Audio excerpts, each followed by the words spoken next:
मेरा नाम रचना है। मैं सज धज कर दुल्हन बनकर बैठी थी। पूरा कमरा फूलों से सजा हुआ था और मैं किसी का इंतज़ार कर रही थी। वो थे मेरे जीजा जी। आप लोग सोच रहे होंगे कि सुहागरात की सेज पर मैं अपने पति की जगह जीजा जी का इंतज़ार क्यों कर रही थी, क्योंकि अब मेरे जीजा जी मेरे पति बन गए थे और मैं ये जानती थी कि मेरी बहन की मौत के जिम्मेदार मेरे जीजा जी हैं। ये बात किसी और को नहीं मालूम थी। दीदी के बच्चों की खातिर मेरी शादी जीजा जी से कर दी गई थी। मैंने ये अपने मन में ठान लिया था कि मैं अपने पति यानी जीजा जी को मारकर दीदी की मौत का बदला ज़रूर लूँगी। जीजा जी के पास सब कुछ था, इसलिए मेरी माँ ने मेरी बलि चढ़ा दी। मेरी स्वर्गीय बहन मुझे सब कुछ बताती थी। मेरी बहन कहती थी कि मेरे पति बंद कमरे में किस तरह जुल्म करता है और किस तरह हैवान बन जाता है।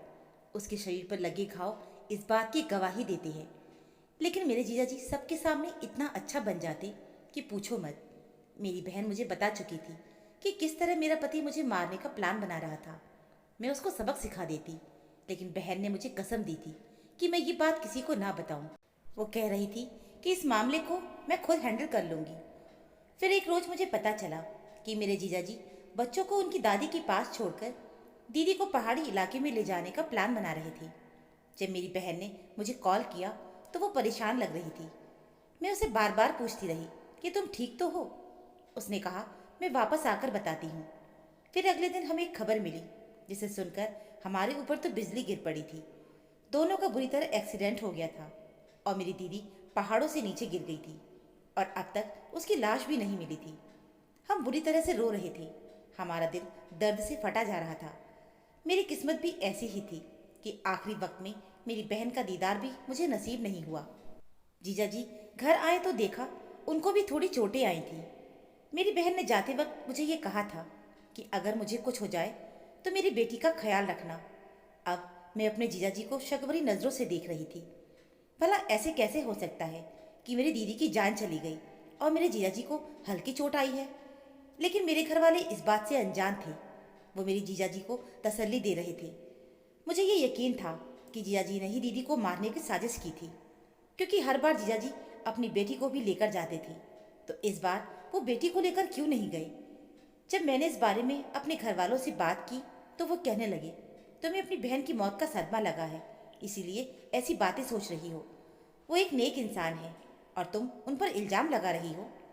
मैं अपने घर वालों के सामने चुप हो गई थी, लेकिन जब अकेले में मुझे मौका मिला तो जीजा जी से सवाल कर बैठी कि एक्सीडेंट में आपको इतनी कम चोटें क्यों आई हैं।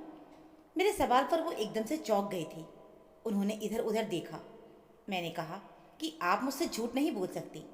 दीदी ने जाने से पहले मुझे सब कुछ बता दिया था। इस बात पर जीजा जी कहने लगे कि जब सब कुछ पहले से ही पता है तो अच्छी बात है, मगर ये सच्चाई किसी को बताया तो अच्छा नहीं होगा, इसीलिए खामोश रहो। मेरे जीजा जी अपनी बड़ी बड़ी आंखें करके मुझे देखने लगे। अब जीजा जी ने मेरे घर आना बंद कर दिया था और अपनी बेटी को भी कुछ दिन के बाद ले गए। सब मेरी बहन की मौत को भूल चुके थे, लेकिन मेरे दिमाग में अभी भी मेरी बहन ही घूम रही थी। मुझे हैरानी इस बात की थी कि मेरे जीजा जी अपना जुर्म कबूल कर चुके थे। जीजा जी फ़ोन करके भी यही कहते थे कि तुम ये बात किसी को नहीं बता सकती, क्योंकि तुम्हारी बात पर कोई विश्वास नहीं करेगा। वो सच ही तो कह रहे थे। मेरे घर वाले खुद मेरी बात पर यकीन नहीं कर रहे थे। उनको तो मेरे जीजा जी बेकसूर लग रहे थे। मेरे जीजा जी पर सब अंधविश्वास करते थे। हद तो तब हो गई जब मेरे घर वालों ने मेरा रिश्ता मेरे जीजा जी के साथ ही तय कर दिया। मैं सब कुछ जानती थी। इस हालत में ऐसे इंसान के साथ ज़िंदगी कैसे गुजार सकती हूँ। मैं अंदर से तड़प उठी थी। मेरे जीजा जी मेरी बहन के कातिल हैं। मेरे जीजा जी को कोई बीमारी थी, तो सब चाहते थे कि दीदी की बेटी को अच्छा माहौल मिले, उसे प्यार मिले। इन सब में उसकी क्या गलती थी। उसने भी अपनी माँ को खो दिया है। सबकी जिद थी कि मेरी शादी हो जाए, क्योंकि परी को माँ जैसा प्यार सिर्फ मैं ही दे सकती थी। मेरे घर वाले ने मुझ पर दबाव डाल दिया। मेरी शादी जिया जी के साथ कर दी गई और मैं विदा होकर उनके आलीशान घर में पहुंच गई। मुझे डर था कि कहीं मेरी जिंदगी भी मेरी बहन जैसी ना हो जाए। मुझे ये सोचकर रोना आ रहा था। मेरे माँ बाप अपनी एक बेटी को खो चुके थे और अब दूसरी बेटी को भी इसी जालिम इंसान को सौंप दिया। मैं जीजा जी के कमरे में बैठी रो रही थी। परी मेरे पास ही थी और मुझे देखकर बहुत खुश थी। वो मेरी गोद में ही सो गई थी। कुछ देर में जीजा जी आए और परी को उठाकर दूसरे कमरे में ले गए। अब तो मेरा दिल जोरों से धड़कने लगा था। मैं अपने जीजा जी को अपने पति के रूप में कभी स्वीकार नहीं कर सकती थी। मैं परी की खातिर मजबूर थी। मेरे माँ बाप ने मुझे परी के लिए इस घर में भेजा था कि मुझे अपने पति की बात माननी होगी, वरना घर का माहौल खराब होगा। और मेरी बहन ने भी यही कहा था कि अगर मुझे कुछ हो जाए तो तुम परी का ख्याल रखना। मैं अपनी सोच में गुम बैठी थी कि तभी राकेश यानी मेरे जीजा जी कमरे में आए। मैं यही सोच रही थी कि वो मेरे करीब ना आए ताकि मुझे उनको इनकार करने की ज़रूरत ना पड़े। मुझे मेरी बहन ने बताया था कि राकेश को कोई बीमारी है जिसकी वजह से वो करीब नहीं आते थे। तभी राकेश ने कहा कि तुम परेशान मत हो, मैं तुम्हारा बहुत ख्याल रखूंगा। तुम बस मेरी परी का ठीक से ध्यान रखना। तुम उसे माँ का प्यार देना। तुम उसे इतना प्यार देना ताकि उसे माँ की कमी महसूस ना हो। मेरे मन में आया कि कह दूं, अगर अपने बच्चे की परवरिश का इतना ही ख्याल है तो तुमने उस मासूम बच्चे की माँ को क्यों मार डाला। वो बातें करता गया और मैं कुछ भी ना कह पाई, क्योंकि मैं नहीं चाहती थी कि मैं कोई ऐसी बात करूं जिससे वो अपने असली रूप में आ जाए। कि तभी मम्मी ने कॉल किया। मेरी माँ मेरा हालचाल पूछ रही थी। मैंने उन्हें विश्वास दिलाया कि मैं एकदम ठीक हूँ। शादी की पहली रात ही बहन की बात गलत साबित हुई थी, क्योंकि राकेश एकदम ठीक था, उसे कोई बीमारी नहीं थी। मैं ना जाने उसके बारे में क्या क्या सोच रही थी कि कहीं राकेश हैवानियत की हदें पार ना कर दे। लेकिन ऐसा कुछ भी नहीं हुआ, बल्कि राकेश मेरे साथ अच्छे से पेश आ रहे थे। या शायद ये भी हो सकता है कि मैं उस पर शक ना करूं, इसीलिए वो दिखावा कर रहे हों। मैं अभी राकेश पर विश्वास नहीं कर सकती थी। मेरे जीजा जी के पास बहुत पैसा था, लेकिन फिर भी मेरी बहन उजड़ी उजड़ी सी रहती थी। राकेश ने उसे नौकरानी बना के रख दिया था। जब भी मेरी बहन घर आती थी तो वो बहुत उदास रहती थी और ऐसे रहती थी जैसे उनके साथ वो खुश नहीं हो। जबकि मैं जब से राकेश के साथ रह रही हूँ उसका मिजाज एकदम नरम था। अब मैंने घर के सारे कामों को संभाल लिया है और परी की देखभाल में अच्छे से कर रही थी। मेरी और राकेश की शादी को पूरे 4 महीने गुजर गए थे और मैंने ये देखा कि वो हर पल मुझे देखते रहते हैं। एक दिन तंग आकर मैंने सवाल कर दिया कि आप मुझे क्यों घूरते रहते हैं। उस पर उन्होंने जो जवाब दिया, उस बात से तो मुझे जोर का झटका लगा था।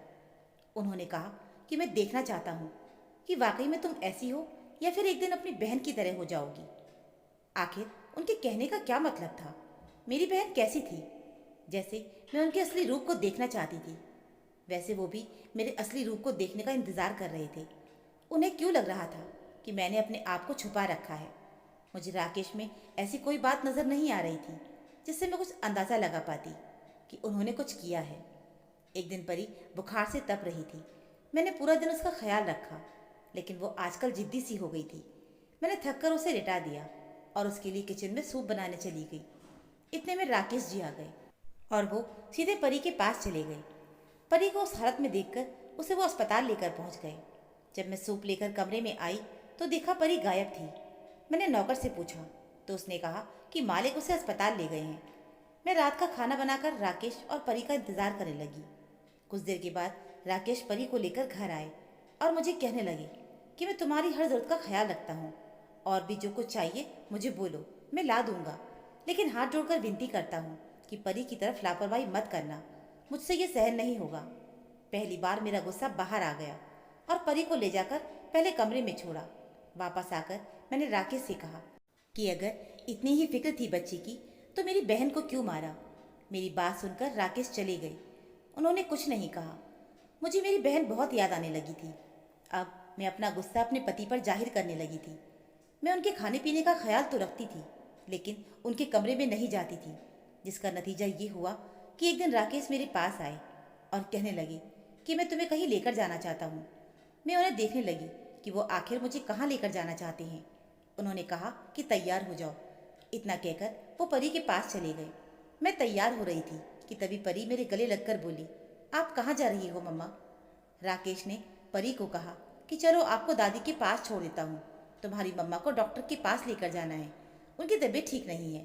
परी ने कहा, मम्मा आप मुझे छोड़कर तो नहीं जाओगे? परी की बात सुनकर मैं हिल गई थी।